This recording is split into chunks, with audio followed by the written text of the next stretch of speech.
The scars. The scars are staring at me, reminding me of the wounds. These wounds that never show in the body. These wounds are more hurtful than anything that bleeds, said the girl with the most beautiful eyes. Behind the most beautiful eyes lie secrets that are deeper and darker than the mysterious sea. Hearing this, God whispered, "You endured a lot, but I needed you to struggle to help so many. Through that process, you would grow into who you have now become. Look at the struggle that I gave to Jesus, my son, to know how important you have been to me. Do not be ashamed of your story. It will inspire others. Speak up, my child, my girl child." Here, this girl child speaks. She starts from the beginning, as the first man enters into her life, a girl child's life, her father, the one who's supposed to love her unconditionally. But that wasn't true with her. As a result, here she is, an abuse survivor. Her parents had separated when she was 3, and on her visitation days, her father would molest her. When she recollects it even now, she feels a fleeting feeling of shame. But that's the actual shameful part of it. It is by no fault of hers that she had a father like that. And it is also to her credit that he's no longer in her life. Yes, at 3 years old, she was wise enough to tell her mother. Her mom removed her from that situation, and very soon she remarried, and off they went to a small town where she grew up as the only child with an overactive imagination. She spent most of her days reading and writing, creating stories that seemed better than her own. Fabricating fictional happy endings sustained her for a while. She was a bright kid who skipped a grade, but she always felt like an outlier. As a sophomore in high school, at the tender age of 14, she had her first real boyfriend.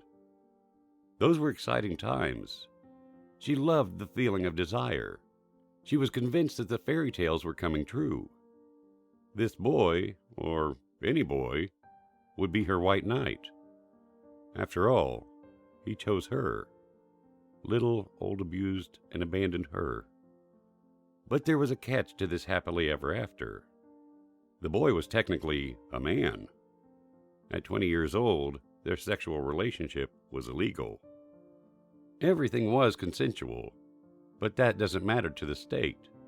So, after 3 months of hiding their meetups, she came home one evening to find a police officer on her couch. Her mother had caught wind of her wrongdoings and rescued her again. But this time, she didn't want her help. She hated her for that decision. Remember, puppy love is still real love to a puppy, and she was exactly like that. A young, immature mutt with no life experience, who thought she knew the world. Teen angst is fun, so when she says she hated her, it's not an understatement. Now she advises moms, let your children hate you. Better to teach them while they're at home than send them off into a world which has no boundaries for their body. Her first love went to jail, and she became a small-town girl with an over-sexualized reputation. Teachers hit her verbally. Dads from the daycare where she worked stalked her. Her peers ridiculed, taunted, and labeled her as easy. She became the opposite of everything she was believed to be, and wouldn't even kiss anyone for years. But then, her pain took an unexpected twist when, on a silly teenage dare, she entered a public speaking contest and ended up winning. She made it to national competitions based on a platform that had just been her greatest pain. Purpose comes in sneaky little ways sometimes. And for a while, the identity she found in helping others with her words was enough. But soon it wasn't. Enter more boys. She dated the same person from her senior year of high school through her senior year of college, and it was a lovely relationship with a lovely young man. But it also was riddled with infidelity on both ends. Perhaps if they had met later in life, this one would have had a different outcome. But unfortunately, it was too young when they were too young. But she didn't want to be alone even for 1 second. She felt, when you're so uncomfortable with yourself, you don't want to sit with that stranger. You hop into the next relationship or bed as fast as you can and evaporate into that person. And this next man now, one might think the role of abusers was to contribute to her need of dependency and fear of abandonment. But this man taught her love is simply not enough. For the next 3 years, she loved him deeply, and she needed him desperately. It was a desperate, gripping, passionate kind of love, and that's difficult to sustain. He was the charismatic attorney. She was the yes girl. He would give her just enough. She would settle for scraps. It was no doubt great sex, but there was instability as well. It was no doubt spontaneity, but there was selfishness as well. During their entire relationship, she could never figure out if she was his plaything or his partner, his Marilyn or his Jackie O. She was always the one to leave, and yet he always got her back in return. She desperately wanted to end the vicious cycle they were in. Break up, get back together, rinse and repeat.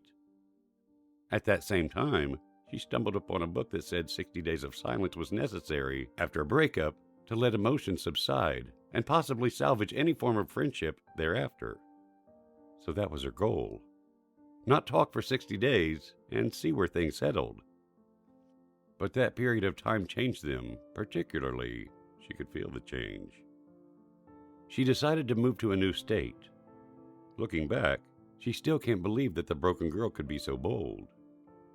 She got a random male roommate off the internet who wasn't the Craigslist killer, but actually became her best friend.